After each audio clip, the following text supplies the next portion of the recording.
Nilinlang ng manliligaw upang magawa ang madilim na binabalak.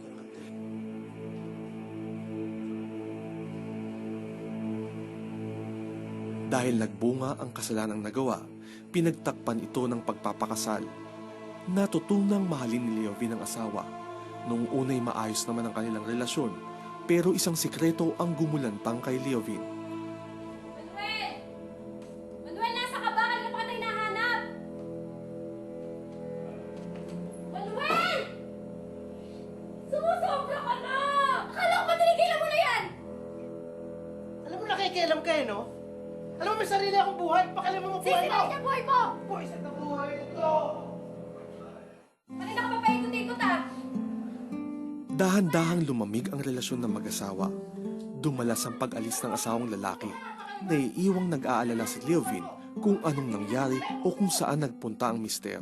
Umabot ang ilang buwan ng paulit-ulit na pag-aaway at pagdodroga ng asawa.